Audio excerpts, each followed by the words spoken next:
G'day everyone, welcome back to another episode of the Australian Property Investment Podcast. I'm your host, Aaron Christie David. I'm a mortgage broking business called Atelier Wealth, and we specialize in helping property investors start out and scale up their portfolios. But in addition to that, we help a lot of home buyers get into the market. And home buying, the great Australian dream, is something that I think that's been around for a very, very long time, which is some generations have thought it's unattainable. Others have just got on with it, got into the market and done very, very well.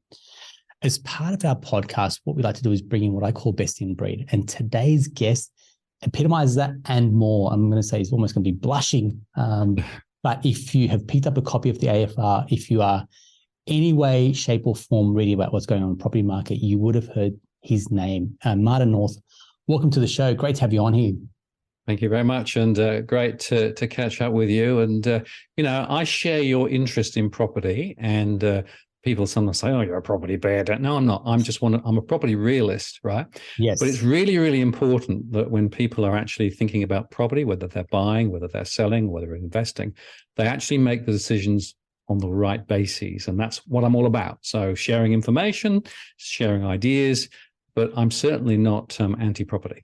Yeah, perfect. And I feel like that's a really, really good place to start, because if you read a lot of the work that you put out, and media obviously has one slant, for example, yes. And it's, I guess it's eyeballs and it's headlines, for example.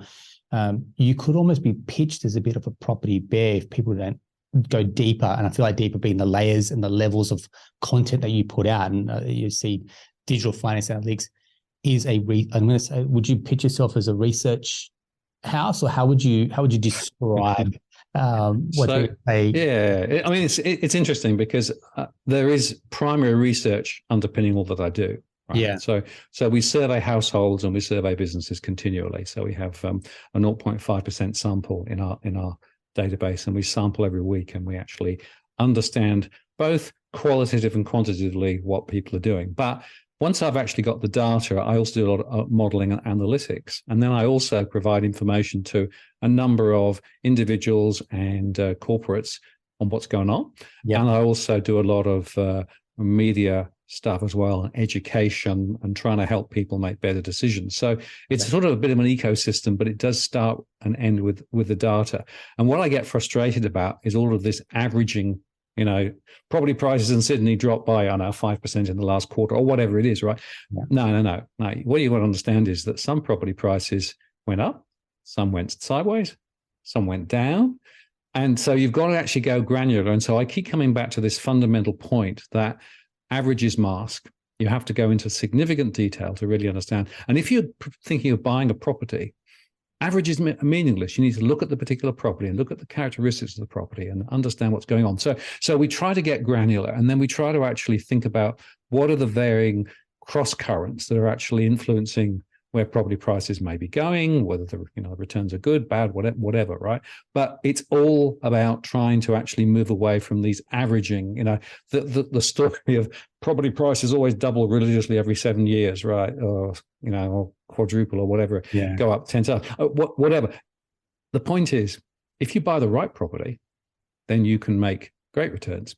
If you buy the wrong property, it's a dog, it will remain a dog.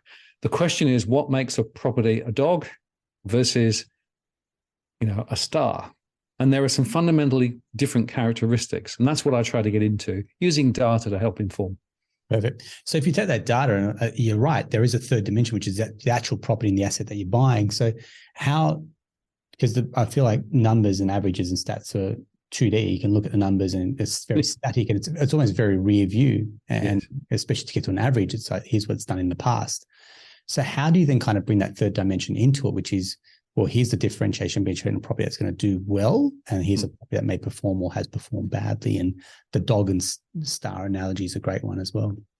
So the point is that there's supply and demand, right? Yeah. So what is the demand?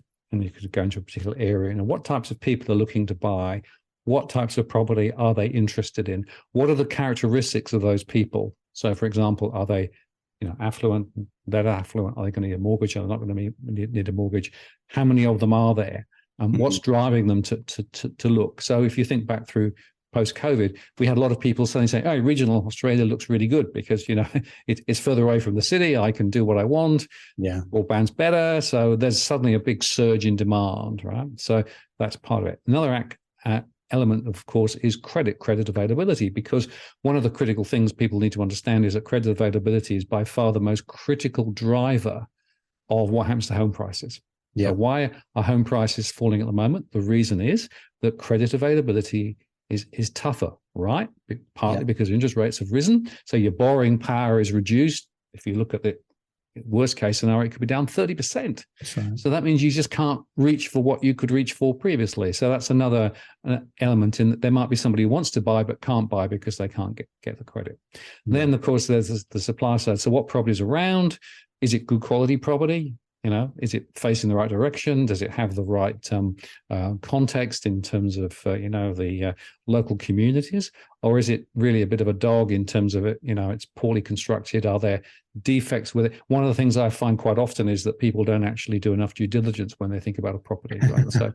So quite often, things like asbestos, things like poor quality construction, or an uncertified conversion, all of those things. Now, if you put the right elements together, so if you can find the right property in the right place at the right price with the right credit, and it ticks the boxes in terms of all those other characteristics, then potentially you have a star. But if you've got a property that's actually got defects in it, that potentially is going to spend a lot of your hard-earned cash down the track just trying to maintain it, if in fact the valuer comes in and says, no, it's not worth that. It's worth a much lower amount because of the issues. Then you've got a dog. The problem is, if you buy a dog on day one, it's really hard to convert it into a star. Sure, you might be able to knock it down completely and then rebuild it, but that often isn't a real option. Yeah. But if you've got a plot that's actually a weird shaped plot facing the wrong direction with a major road outside, whatever you do on the plot, you've still got a dog. Right.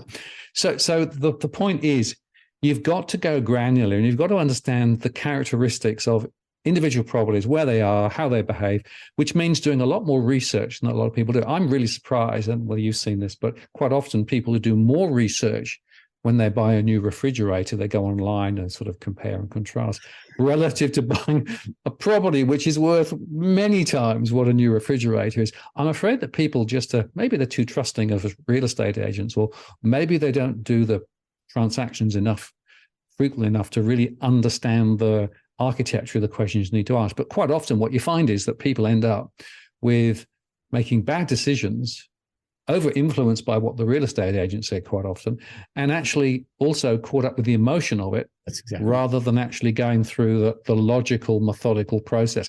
And okay, the parameters will be different if you're looking for a property investment versus somewhere to live.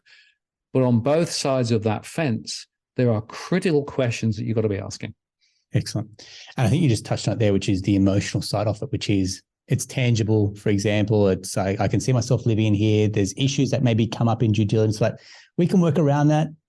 Or it's a time in their life where it's almost necessity. And sometimes we're being booted out of our rental property and we've got to find somewhere. And so now you're racing against the clock to find somewhere, or it's buyer fatigue, which means we've been looking for 6 months. And if we don't find somewhere, we're going to be divorced rather than actually have a property to move into as well. So, and again, you talk about borrowing capacities are at the mercy of what banks are doing. So effectively, what you can buy, where you can buy and the type of asset is almost dictated by a lot of external factors as well.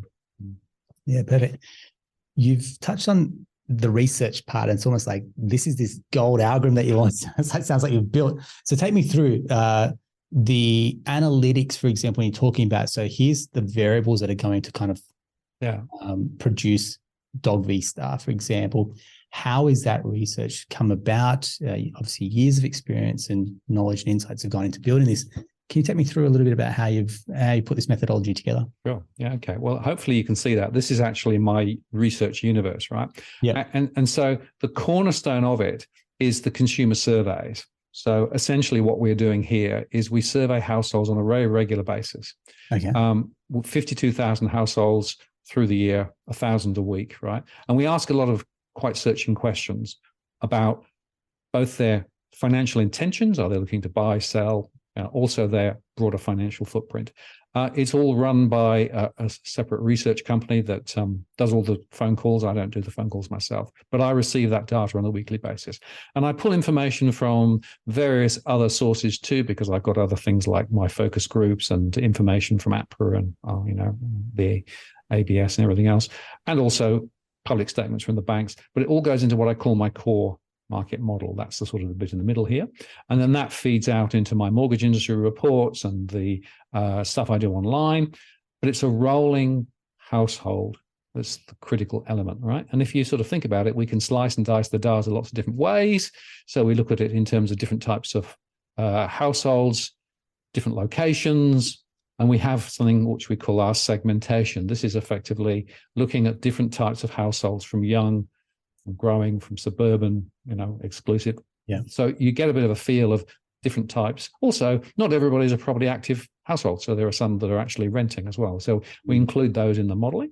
And that allows us then to look at where we are, but also think about what may be happening ahead. So what's the scenario in terms of interest rates? Where are interest rates going to go, for example? What is the demand in terms of inputs from, for example, migration, those sorts of things? So all of that goes in the model. This core market model is the secret sauce that drives everything, right?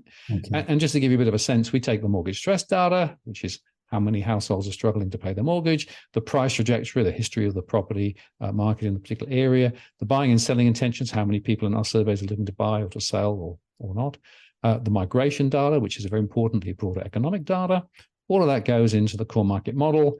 We overlay our scenarios, and that then allows us to look at an individual level, postcode level, what may happen to home prices.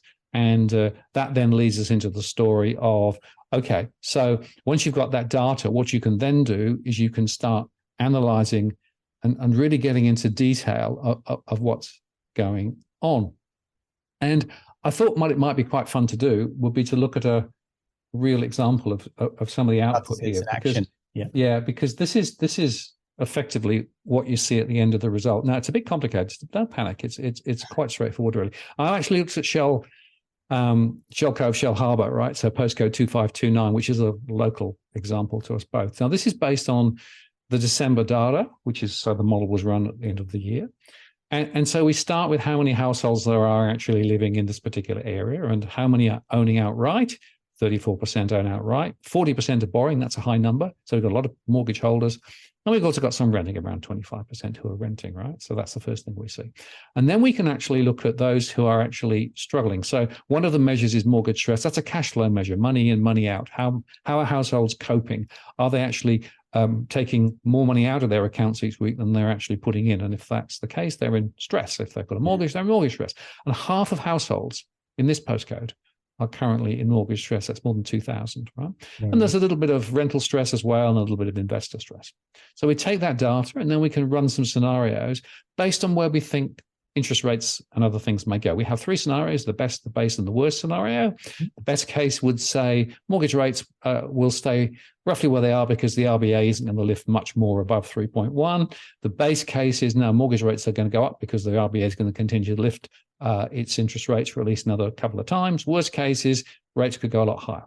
Yeah. And then we look at what could happen over the 12 months, 24 months, and 36 months. This is a cumulative. So the best case for a house in this area, we might see a further 5% drop over the next 12 months, then a sort of a small drop the following month and a rise the third year, right? So that's sort of the best case. Yeah. But if in fact things go worse, then it goes pear-shaped, right? And so you could see considerable loss of value. And then you can actually, well, okay, tell me about the type of property. Well, 71% of properties in this area are houses.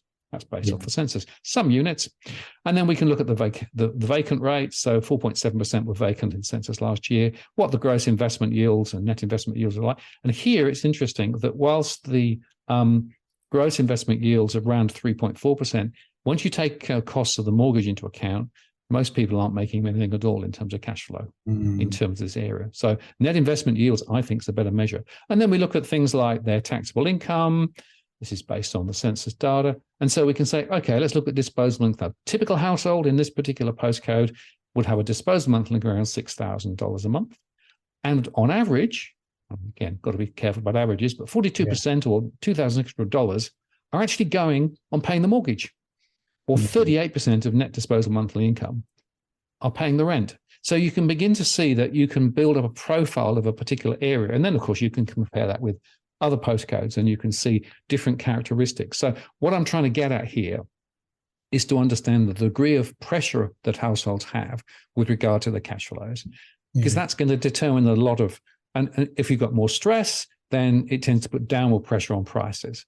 If you've got less stress, the reverse is true. If you've got a lot of renters, then you have one set of characteristics, particularly if it's units. If you've got a lot of houses, different set of characteristics. So it shows you the importance of getting really, really granular to understand what's going on. But the critical bit is this price scenario piece, right? Because what it's trying to say is, look, at a granular level, whether it's a house or a unit, this is what could happen over the next little while. Now, I update these scenarios every month based on what might be happening with regard to what the economists are saying about interest rates. And basically, there are lots of various stories at the moment, which we might touch on in a second, right? Yeah. But it gives you a baseline to then figure out, well, is it a good time to buy? Is it not a good time to buy? What should I be looking at? Who am I competing with?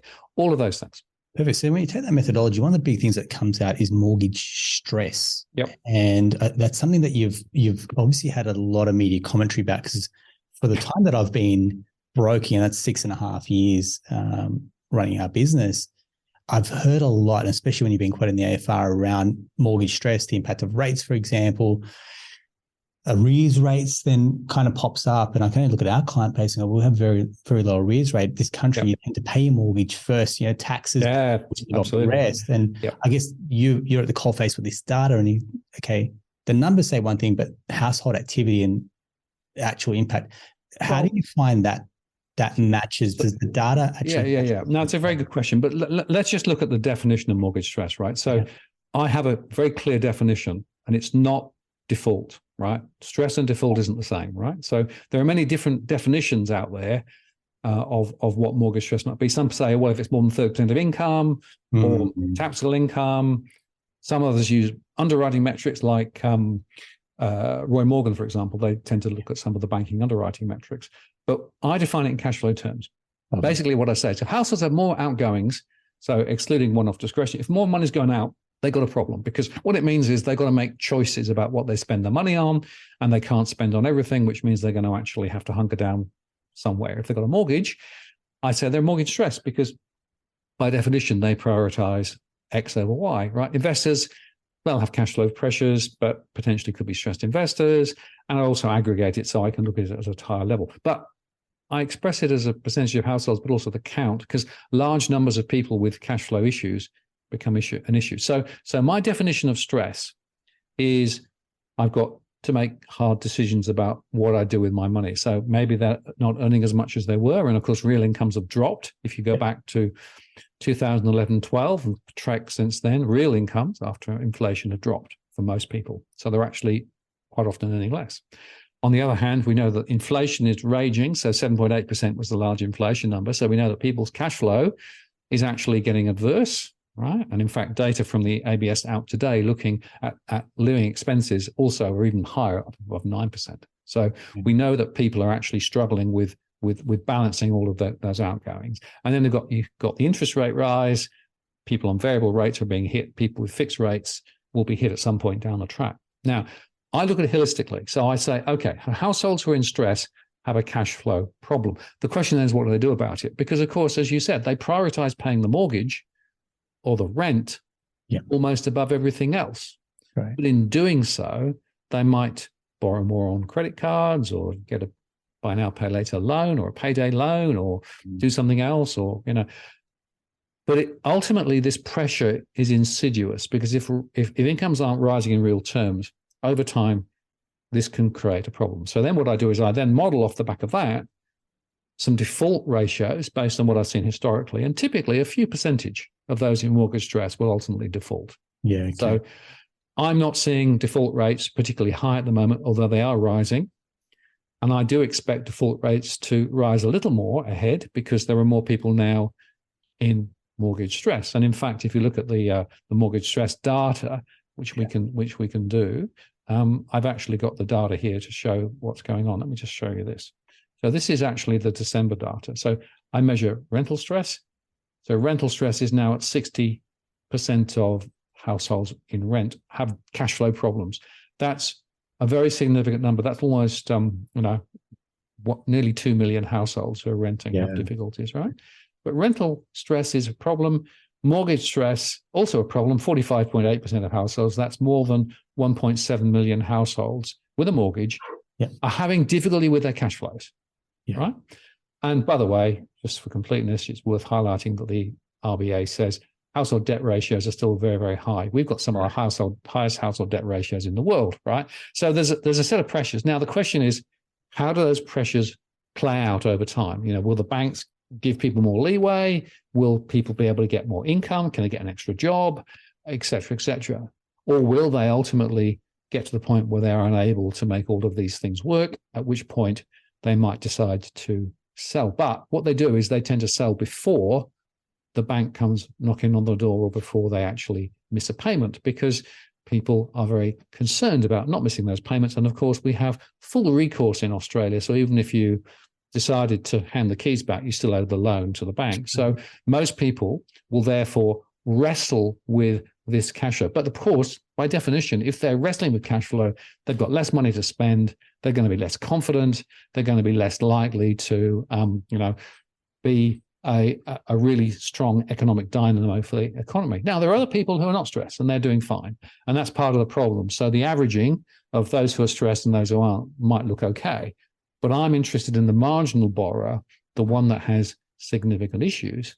And I think we will see defaults beginning to rise a little bit. But then I will also say that the banks are being very generous at the moment with trying to help people, because the last thing the banks want are more defaults.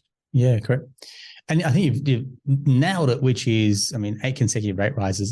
The intention was to cause some pain and hurt, and it's definitely had its impact, because we're at the coalface is talking to borrowers.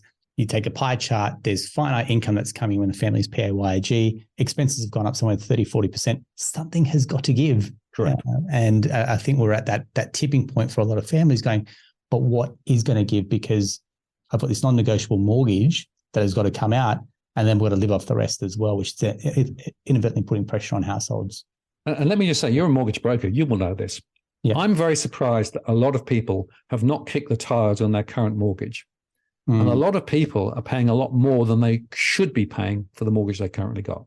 Yes. Typically 1 to 1.5% above the best in breed in the market at any one time. I don't understand, maybe you understand the psychology as to why people who are in financial pressure don't actually move heaven and earth to find the cheapest, best mortgage that's out there. But a lot of people still don't, right? Now, we've seen a lot of rise in refinancing. So as interest rates are rising, refinancing is the only growth area at the moment. A lot of people are refinancing. But there are still lots of people who are paying more than they could or should for their mortgage. And I don't quite understand that psychology. Yeah, and I can probably give you some rhetoric on that. One is the pain to move. I'm like, there's a perceived paperwork, correct? Perceived pain, right? I'm like, the gain is there financially, but consumer behavior is now got to pick up and move my internet banking, and that seems awfully hard. That's one. There are some mortgage prisoners. So now they've had a child, they're down to one income, and potentially they're limited with bank options, or they've just started a new business and now they can't get lending. So there's some mortgage prisoners there as well. Loyalty, banks have bred loyalty, and they're paying the loyalty tax, which is effectively what you're saying, the 1 to 1.5% premium. The banks don't regard loyalty. They don't reward loyalty at all. In fact, if you've held an account at the same branch for bank for a few years, you'll find you're paying a lot more than the new business. So you've got to shop around, right? Yeah, correct. I appreciate that. The big question that a lot of our clients will have is mixed messages around the rate forecast. And again, I'm not holding you to this, and I want to be very, very clear that our discussion is always general in nature and not intended to give advice. Yep. However, you've got your finger on the pulse when it comes to, here's, I guess, a lot of the predictions and forecasting, one from the economists, two from some banks, for example, and just general hearsay as well. So what is all your analytics pointed towards as a fairly good guide? Yeah, I mean, it is a very important question because of what happens to interest rates is determinant of so many things that we've discussed. The RBA will probably lift by 25 basis points when they meet next Tuesday. I think that's pretty much baked in. The inflation number is way too high. Even the weaker retail sales number won't, I think, offset that. So I think almost everybody is saying that's set. Certain. The question is, what happens after that? So there are some people like CBA who believe that there'll be 25 basis points, then they will hold for perhaps most of 2023 and then drop rates later in 2023 and 2024, right? And you know, that you could point to the Bank of Canada, which basically said, well, at 4.5%, we're going to hold and then hopefully drop.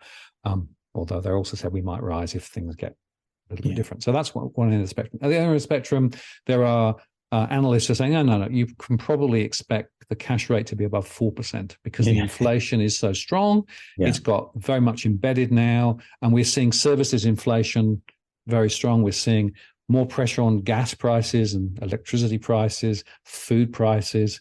So we're not at the end of this inflation thing, right? And hopefully we'll see inflation come down naturally because of what's called the base effect. So if you think back 12 months, there were very significant rises. They're in the number at the moment. They'll drop out in a month or two. So there should be some down movement in terms of inflation, but the RBA is targeting 2 to 3%, and we are at 7.8% or more, depending on how you measure it. And by the way, I think the way they measure it is understating the real inflationary pressures on real households, which is another thing. So my own perspective is, I think we're going to see probably another 2 or 3 rises from the RBA, perhaps February, perhaps May, and then maybe one later in the year as they wrestle with this inflation. I don't think you can bank on there being no further rises.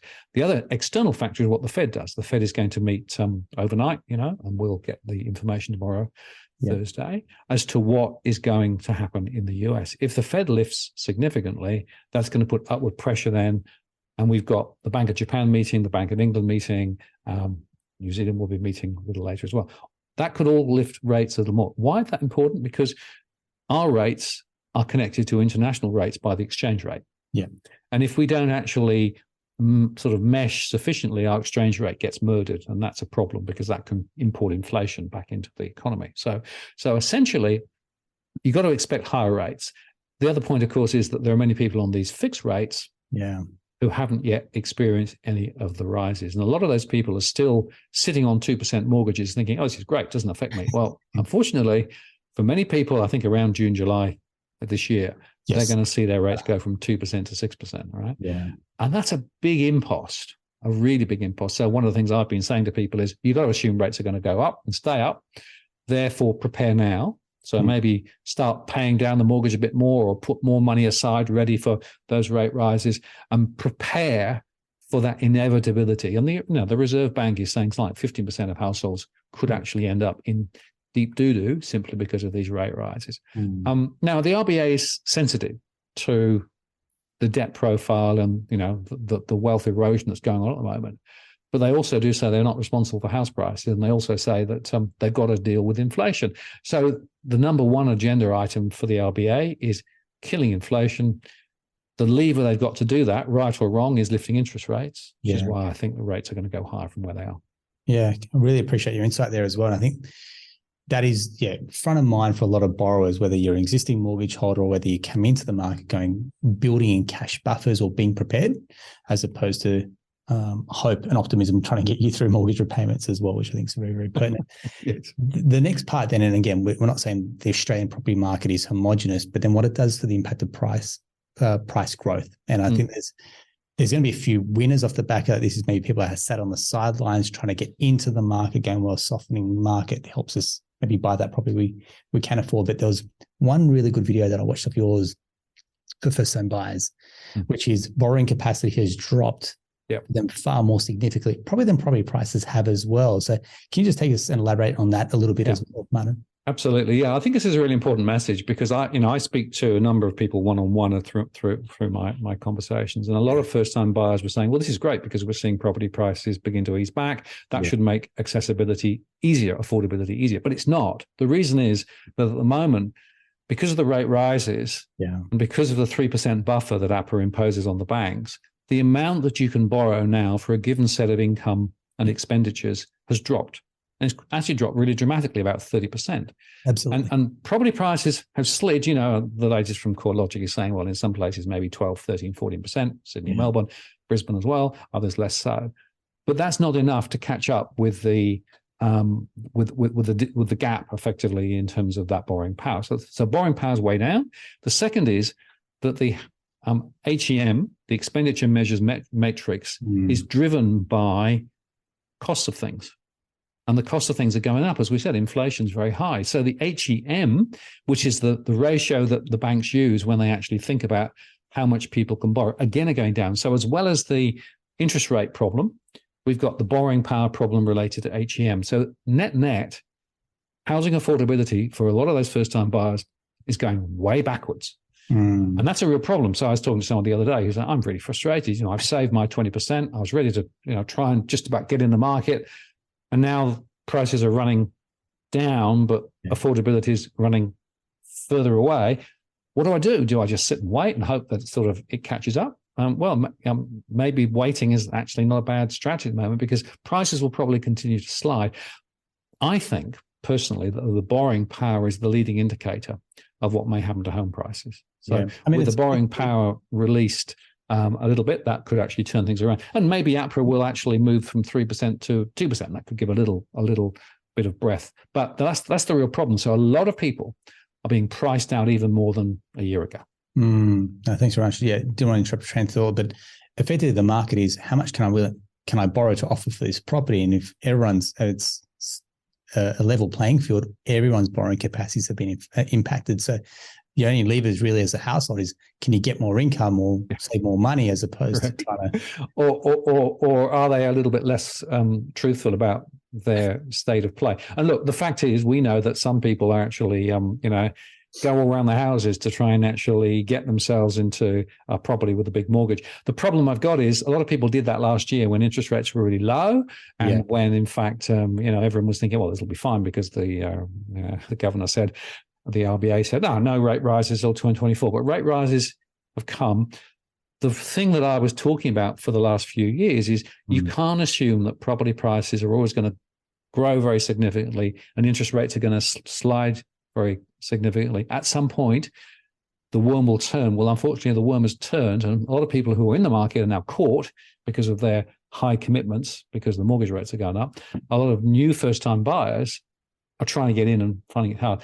The other point is a lot of property investors are now finding that from a cash flow perspective, they're actually underwater because the costs of that mortgage are actually, even if you offset all of the negative gearing and everything else, it still doesn't necessarily work. And with no capital growth, and maybe actually a continued fall in capital values, some property investors are now saying, well, maybe I should sell and release some of the capital that I've got in that property before I lose it. So we are, I think, in a very new stage in the property market. And my own view, for what it's worth, is it's unlikely that we're going to start to see anything like the rises that we saw through COVID. That was abnormal. That was created by government policy when they effectively gave out home builder and all the other incentives, and you could raise your superannuation, all of those things, right?